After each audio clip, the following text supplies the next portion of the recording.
as New Zealanders, we love green. So you can't not have areas where there's no parks or anything like that. We love green.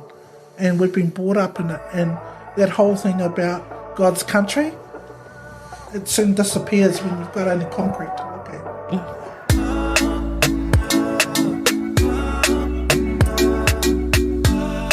This podcast is proudly supported by the Ōtara Network Action Committee, ōNAC, community-owned, community-driven and community-led. Kia ora once again, and welcome back to the We Are Ōtara podcast. My name, of course, is Vincent Tyrone Vitolino. Y'all part of my family. That's why I tell you my name. Now, we've got an awesome guest today, like always. Her name is Nita Ropata-Riki. My word, 60 years in Ōtara with amazing stories such as swimming in the tidal of Ōtara Creek, as well as just causing up to mischief in the powerhouse nearby in Gilbert Road. My goodness, so much energy, such much trouble. But I want you all to remember this, though. ōNAC, amazing group of people. ōNAC, the Ōtara Network Action Committee. ōNAC, community-owned, community-driven, community-led. I was looking doing some research, and we were talking about your job at Foundation Gambling. Is that correct? Gambling Foundation. PGF services. Yeah. So how long have you been working there? It's probably in the terms of a whole lot of other people. It's been a long time. I've been there for over 10 years. So, I got all the privileges of the extra holiday week, which was really, really nice. Yeah. And just being able to share my experiences with my fellow colleagues.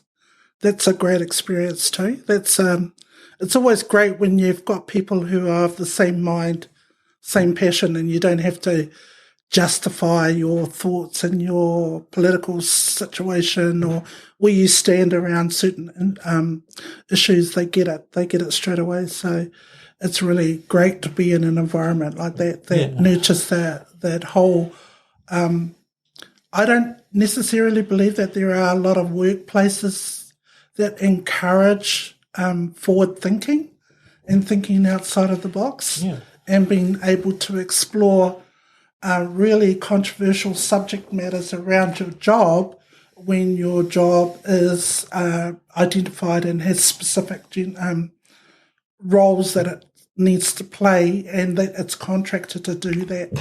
But in the availability of our management or the management that I fall under, that's encouraged us to be really innovative thinking and to think outside the box. It's made us a happier work group, and that's because it feels like we're being listened to, and some of our ideas may be extreme, but when you're dealing with the issue that we're dealing with, and that's about an industry that's targeting specifically Māori and Pacific people around gambling, and that the industry has all this wealth or money behind it, this expertise. I'm a community worker working in community, trying to support community workers as well as families who have to deal with the problem of gambling. It can be quite, it's, you've got chocolate and cream on. They're the same, but they're not. Yeah. One's black, one's white. Yeah. So, that's the industry, really. So, So I love my work and that I'm doing. It's just a real shame that the particular area of work that I'm in doesn't get the support or enough support financially so that you can get really good counsellors and have them stay with an organisation because they're being valued because of not only their qualifications but that they're getting the money that they probably get better if they were in the private sector. So I think that's a challenge, always a challenge anyway. Absolutely. For a lot of organisations that are contracted through government and that are doing not-for-profit organisations. Yeah. Was there any form of support like that in the past for our community? Honestly, when I first got the job, I was 9 months out of work, and I was desperately looking for work, and I just threw my job application into the organisation, and it had to be in, I think it was about 3 days before Christmas closed, and I went away for the Christmas holidays, and I didn't even think about it. And when I got back from the holidays, there was a letter there to say that I had been shortlisted. So I went into a profession that I had no idea about in terms of gambling. The only gambling that I understood was my grandmother's gambling, playing housey, having to take her to housey at Whaiora Marae, and walking in and all the smoke pouring out the doors and all this chatter and all these women sitting around, and everybody had their chair and knew where they were sitting, and I'm going, oh my God, I can't stand this. It wasn't so much for my grandmother being there, but more so the smoke. Yeah. I don't think anyone can imagine what that was like these days, because we don't have smoking in public in public venues anymore. So, you open the door and there it goes. Yeah. All the smoke just comes pouring out, and you can smell it and then go, oh, far out. But my grandmother was housey fiend. Yeah. And she was also a gambler, and but my mother was adamantly against gambling, and so was my father. And it's really interesting that my father comes from a community where gambling was very, very strong. He was brought up in Ōtaki, so the Ōtaki Māori race courses there. So there's a huge background, I think, for Māori around gambling. Yeah. But I don't believe, I think that there's a huge difference between housey gambling, horse race gambling, and pokey. Yeah. So I believe that there's a huge difference there. And some of the senses I can understand. I can remember when my parents used to take us to Alexandra Racecourse for the family day, when you did racing. And it was all about the fun. For us, it was about picking up the tickets and seeing how many tickets we could pick up and getting the ice cream and the chips and all that kind of stuff. So the gambling part, or losing through gambling, wasn't so traumatic as that process of more of a fun day out. For the kids, right? For the kids. Yeah. I never ever got the chance to go to the Ōtaki racecourse because I wasn't brought up in Ōtaki. My parents, they were a young couple, and they came up from Ōtaki and lived in Auckland. So I came into Ōtara in the 60s. Wow. Yeah. And I'm still here. What did it look like for Ōtara back in those days? Well, Mum and Dad were a young couple with, they already had 5 kids. Mum was pregnant, and I think they were getting housing. Housing was going up all over the place. Yeah. And I remember my mother saying that they were offered a house in Hills Road, and she turned that house down because she felt that the backyard wasn't big enough for all the family and all the kids that she wanted to have, because her and Dad said that they wanted a big family. Yeah. My mother was from a small family, so she wanted a lot of kids.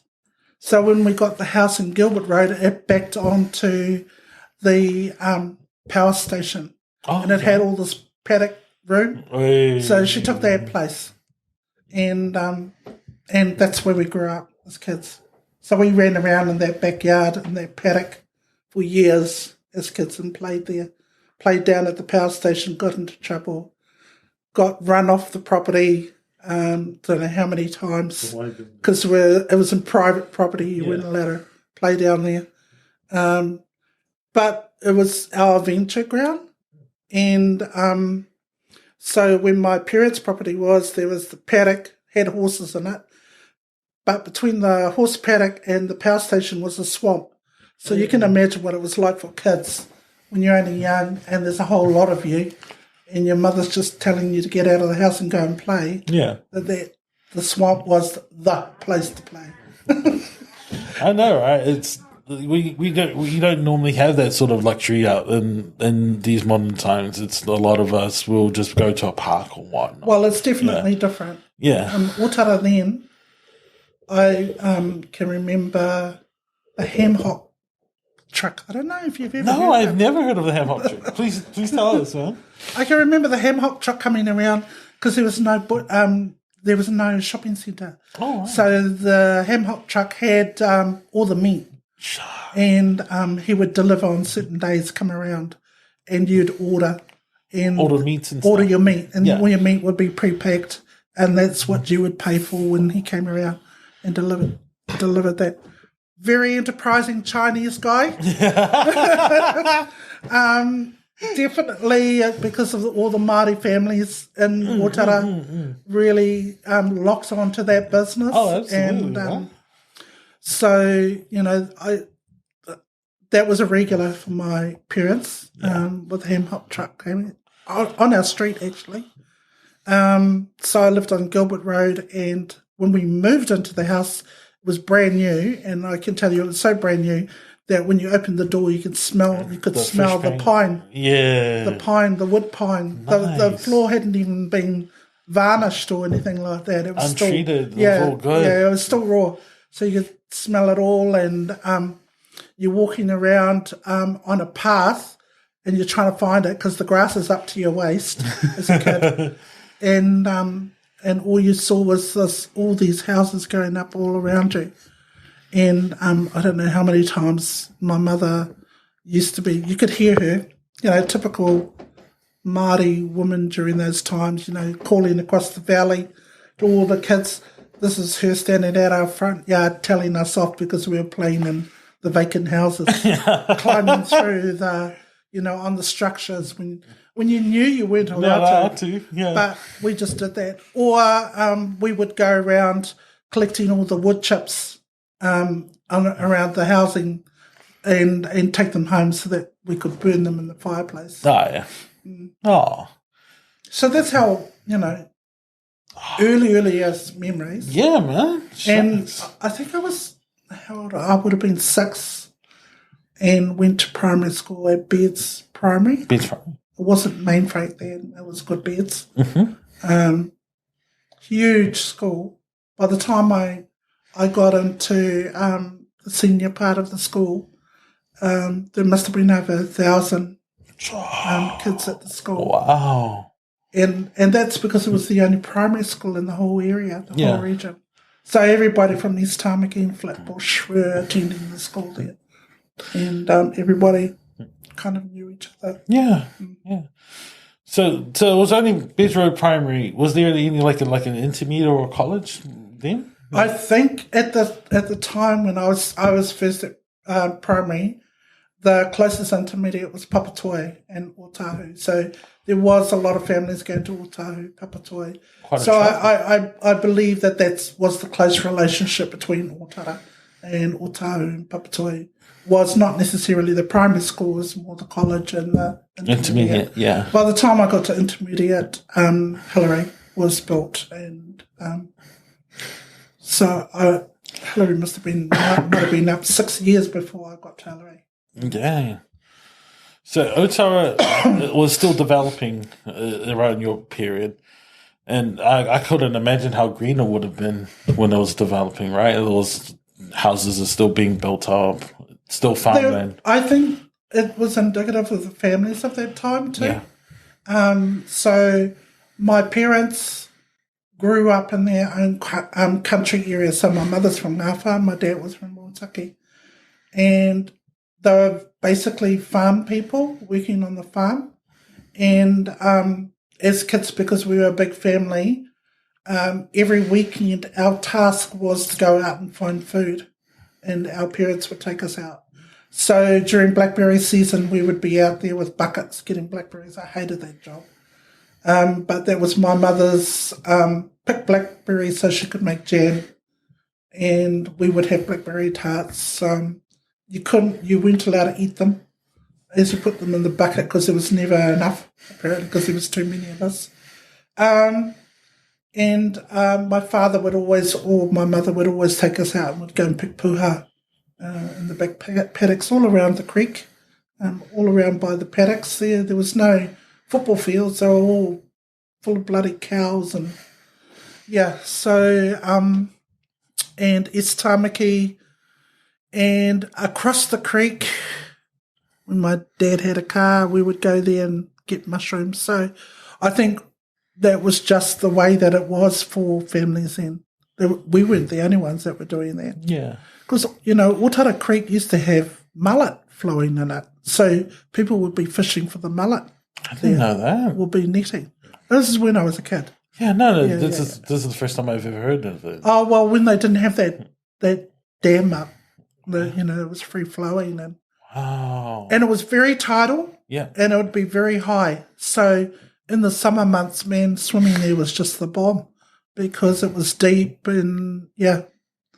So, yeah, people used to fish for mullet in the Ōtara Creek down by the bridge with the school. Jeez. I know you can't imagine that, but my brain is just. It's funny enough because me and Will we're in an initiative at the moment. We were talking about we're talking about the history about Ōtara's waterways and lakes and whatnot, and we were just in the discussion, which was funny enough. We wanted to know if anyone had swum in like Ōtara Creek and whatnot, and you literally just went. Well, because I lived on Gilbert Road, and Gilbert Road is literally at the kind of mouth of a underwater. So there must have been a creek there. Yeah. So when they did the housing, they must, and this is only from my experience now when I think about it in reflection, there was a huge water drain. So I can only imagine that there must have been a creek flowing through there. Yeah. And it was a side creek that fed into the creek because we used to walk the back along the creek to the back of the properties, and the Loina family, they wouldn't know who they are, at the back there. They were all part of the Sione family, and they all backed onto the creek. But the creek was tidal, and my mother always used to take us because she couldn't afford us to do anything in terms of activity, but we used to walk around the back of the creek and go swimming. Wow. So everybody swam in the creek. That would have been during the 60s. Yeah. And if we were fortunate enough, if my mother wasn't so tired, she would walk us all around to where the bridge is, where you walk across the walkway bridge for school, for the school kids. And that's where people would be swimming in the tidal when it was deep. And you'd be seeing people who were bringing their nets in from mullet, catching mullet. So, yeah. So, over time, it must have looked different because you must have seen. Were you there to see all the changes happening in Ōtara as it moved to where it is now? Well, definitely I could see the changes because of the factories up the back of East Tamaki there. And you could smell it. Yeah. The factories emptying the shit into the water. And you could smell the water was rank. And the colour, sometimes the colour of the water would be different colours. What colour do you? Well, pink, orange. People the factories must be dumping stuff, obviously, into the water. What the hell? So that changed it. It was really fast, actually. Really fast if I think about it. A 6-year-old, and then by the time I got to college, none of us would go near that water. So, but all during my primary and intermediate age, we used to still swim. By the time I got to college, it was no way we were getting near the water. Yeah, man. I didn't realize that the whole urbanization factory thing that happened in East Tamaki would have a vast impact in terms of how the water is in the Ōtara Creek. Well, we didn't know any better then. We didn't know any better about our environment and the impact of commercial factories and what their practices were. We weren't interested in it. We were more about survival, putting food on the table for our families. So we weren't talking about whether they're pumping their water from out of the factory when they're doing dyeing or anything like that. Yeah. It's more of a situation that we think about now, and and that it's really important that we do think about those sorts of things. And, you know, I give credits for the little contracts that communities have around self-sustainability and environment and being aware of environment, planting programs, you know, all of those kind of things are so important. And, you know, people will say, like 40 years later, they're thinking about the Ōtara Creek, it's never going to change. Well, it will never change if people don't actually contribute into the conversation. Absolutely. Or even put their hands up and say, come on, kids, let's go down and pick up rubbish, or let's go and plant a tree, or, you know, that kind of stuff. Absolutely, and I wish that I was part of. Like, I'm now part of this generation, and I'm not afraid to say it. I wish I was part of the generation of the past to see how beautiful that creek was, and how alive that it was then. Because just to see it now, it's sorry to say it's gone. Well, really. you know, I live, my where I live, my property backs onto the creek. Yeah, and what's amazing there is I can hear the birds. So that's a huge change. Okay. And there's a couple of shags. In my lifetime, there was only one. And we'd always keep our eye out for it, you know, during the summer period. Yeah. But now there's a couple. And, you know, I think it is slowly changing. And I think people's attitudes around the environment are changing as well. Yeah.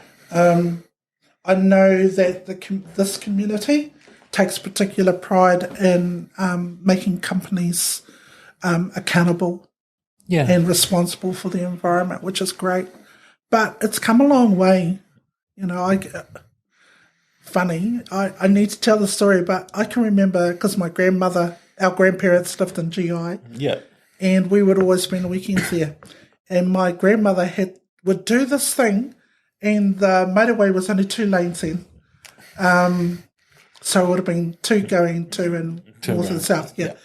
It was only 2 lanes then. And she would roll down her window and throw rubbish out the window.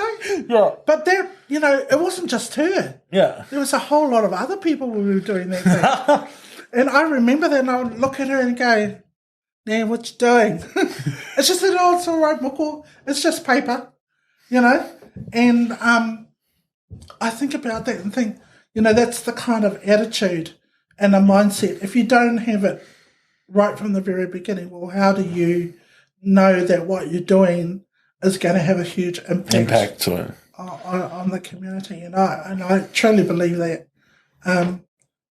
that we didn't have enough forward-thinking people or people to participate in the conversation. But hey, why would you participate in a conversation when you're not given the power to do that and not encouraged to? Yeah. You know, I can definitely say that my grandparents were never encouraged to be part of a conversation around the decision-making around what it was like to move from Northland into the cities and what that would mean and what impact it would have on their life and then on their children's life and their grandchildren's lives. So we're in a situation now in Ōtara when we're talking about infill housing and the impact it's going to have on Ōtara. But how much of that conversation are our children being part of? And I'm always talking about it, and my children are always moaning to me because it seems like I'm moaning about the situation in terms of like infill housing, infrastructure's failing to do what it should be doing, the fact that we've got to wait around for Wi-Fi, why is that happening, you know, all those kind of different conversations that we should be having. Yeah. And even though you're having those conversations, and I'm having those conversations with my children, it's actually got to be solution-based conversations. Yeah. Not just the moaning about why don't I have Wi-Fi, or how come the rubbish truck only comes around once a week. Yeah. Why aren't they picking up my 2 bins every week rather than every other fortnight? You know, all that kind of stuff. Yeah, it's more problems being picked up, but no solutions behind.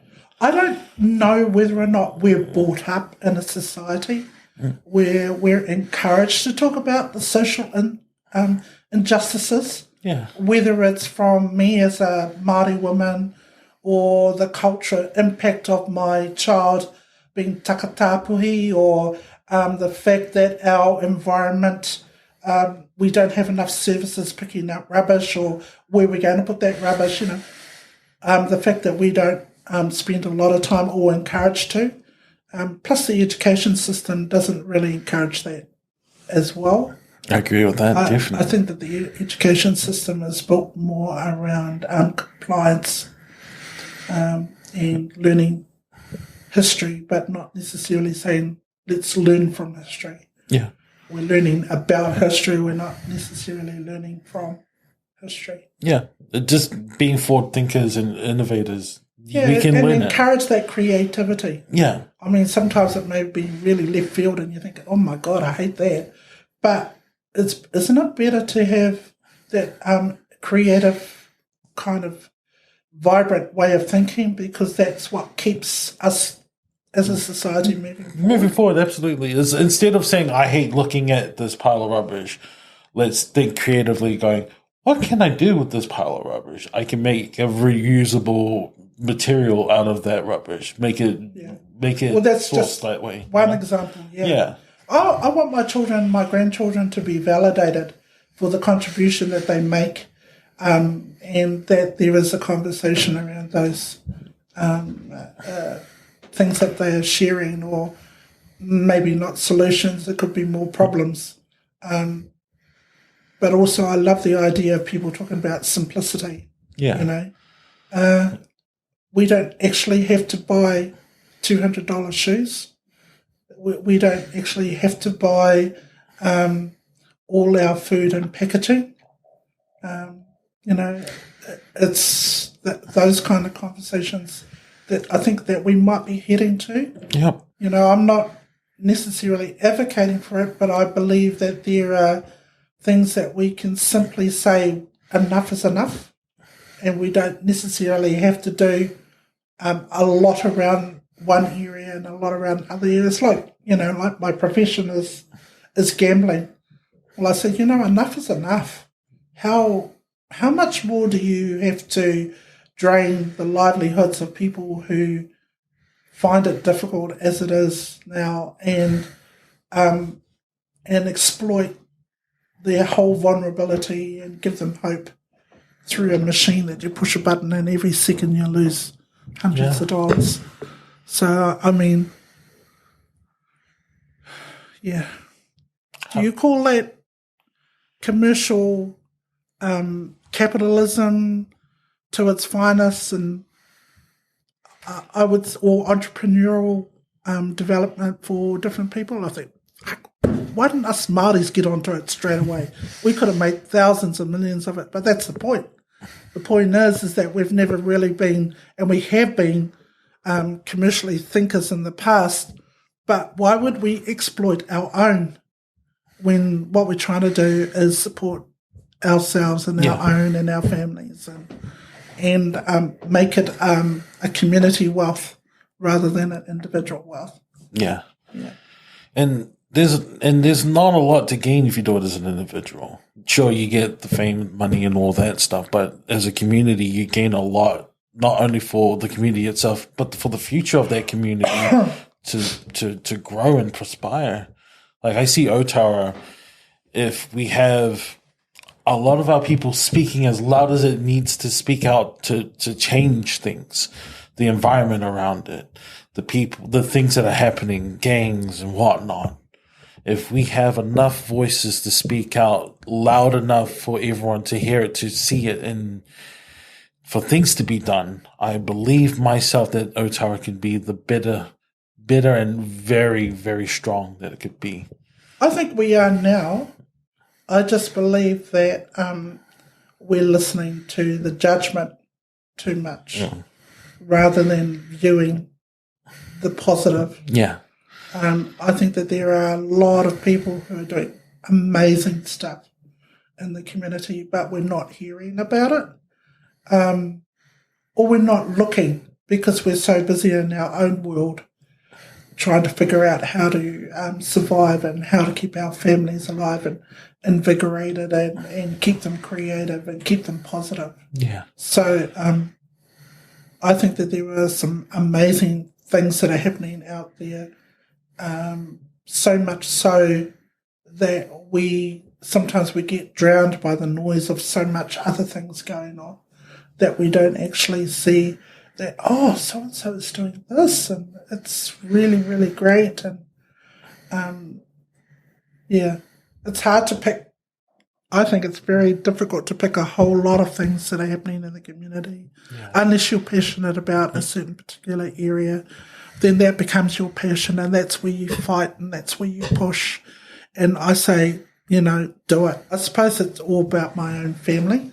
And I have opinions, and they're pretty strong within my family, and they know what that is. But I'm also passionate about where people's creativity sits in what they want to do, because I'm wholeheartedly supportive of that, because they're the ones that are going to build our community. They're the ones that are going to build our society. And should I believe that their creativity or whatever they want to do builds negative a negative social impact on myself in terms of my culture, or me as a woman, or me in terms of being a family member, then of course I'm going to challenge it. That's our right. We should. And I think that there are many people within the community that will do that and try to steer things to a positive direction. I'm not saying it's the right direction, I'm just saying positive. Yeah. Right can also be negative as well, from different people's perspectives. Yeah. I'm not quite sure what that could be. It could be education, language, religion. There's so many avenues to it, right? Yeah. So I'm a person who's lived in Ōtara for over 60 years. I find it really difficult to think about living outside of Ōtara. Yeah. The whole situation about a mortgage and a house and a home, moving out to Ōtara is daunting, especially here in Auckland. And I can't say it's much better in my hometown, or my connections to my family and other places in New Zealand, because housing is just as difficult there as it is here. Yeah. Even more so, I think it's more difficult in rural areas, because they don't necessarily have the same capacity for work as we do here in Auckland. Yeah. And even then, it's not true, because here in Auckland, we're really fighting to keep our positions in our work positions. I think COVID has impacted on us a lot in terms of thinking of those things. Yeah. And that many of us are looking at alternative ways of being able to keep our families going and surviving. So those families who are out there doing marakai, yay, go for it.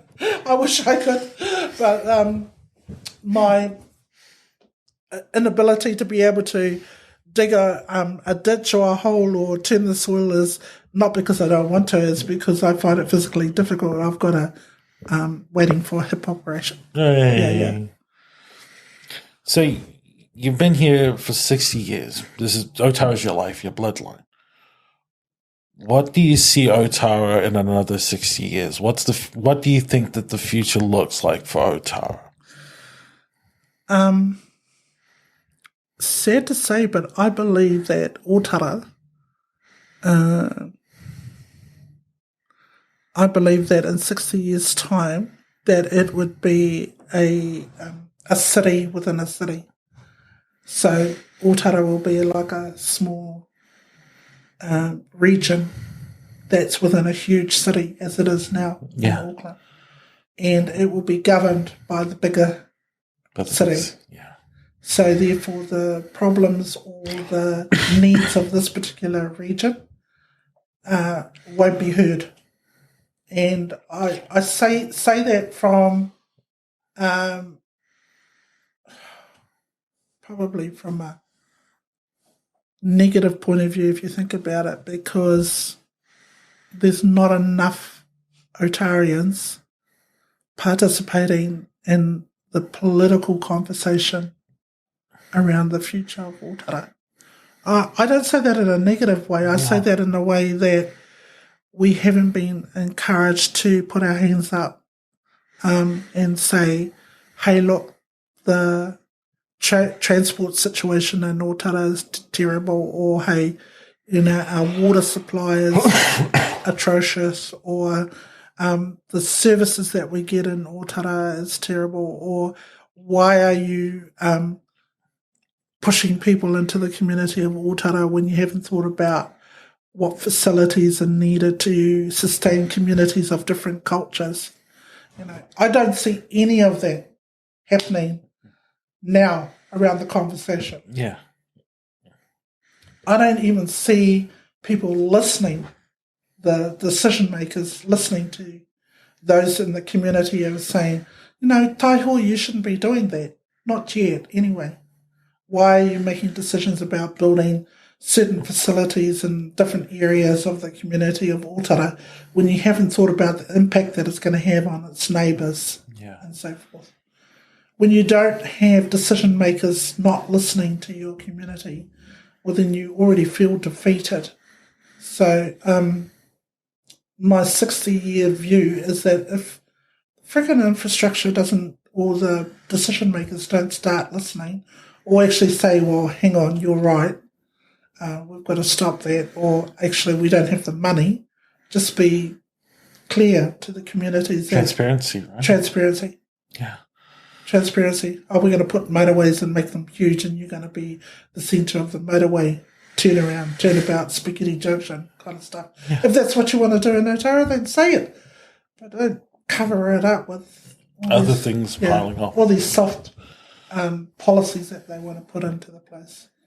Yeah. The whole situation with the Ōtara Creek is a really prime example of that. The power station is run on the basis that it needs the water that comes from the creek. And that's why they put up the dam. And the dam did damage to the creek. Then the factories were built up around the creek. They dumped their stuff into there. Oh, we better do something about it because, it's impacting on the residents. And then they go and clean it up. But they don't clean it up to the point where the residents themselves can actually utilise it as a functional recreational area for them. But if they did that, that meant that people would probably be more accepting of the fact that we're doing infill housing. So if you're going to do infill housing, then we're actually thinking about apartments. So if that means it's a 3 to 4 story apartment building, then be more clear about what it would look like. But that would mean that you've got to do something about the infrastructure. You've got to provide something that is relevant to the communities that are going to live in. Yeah, and alleviate what's going to be coming up. Well, as New Zealanders, we love green. So you can't not have areas where there's no parks or anything like that. We love green. And we've been brought up in it. And that whole thing about God's country, it soon disappears when you've got only concrete to look at. Yeah. And if in comparison, if you're thinking about those who have travelled overseas, we always love the idea about coming back to New Zealand because fresh air, clean, God's country, green, the seas and the oceans. But the more we come back and we see and look within ourselves and look at what we've got, we're questioning, where's this ore? Where is it sitting? It becomes more of an urban jungle, the concrete jungle that you come back to that other cities have, and it's not. It doesn't we end become up being like everybody else. Yeah. We shouldn't be like everybody else. We need to be our own, and we've proven that we can do that. With David Longing going to talk about anti-nuclear, Frank, New Zealand stood their ground around that situation against this huge country, America. And the fact that people are giving Jacinda Ardern shit because she closed our country off to everybody else in the rest of the world. That's how we do it. Yeah, absolutely. Absolutely. As New Zealanders, that's how we do it. And really reflective, that's how we are as Ōtarians too. We do take a hard line and we're pretty strict around certain things. And this whole situation with what's happening with the boys, and I don't, that's everybody else's take on it. Yeah. We know what it is. and we'll just keep it to ourselves and we'll work with our own. We're not asking anyone outside of Ōtara to deal with it. No. In fact, we're asking you to not do anything. So, with that said, we've gone through this conversation. What is it that you want to leave behind? What is a piece of word or a quote or something that you want to leave behind for Ōtarians to hear? The important message to not only to empower, but just to keep them going from here onwards. If they hear about this podcast, what is it that you want to say out to those who are listening? I don't have a lot of words of wisdom other than the fact that I think it's really important that we support our whānau. I have mokopuna now, so my thinking is really different to when I was a teenager. So it's all about the history and my legacy is what I can bring to the table that will help them be better people. Yeah. And mostly about them providing support and love and manaki and aroha for their own families and the family that they're in.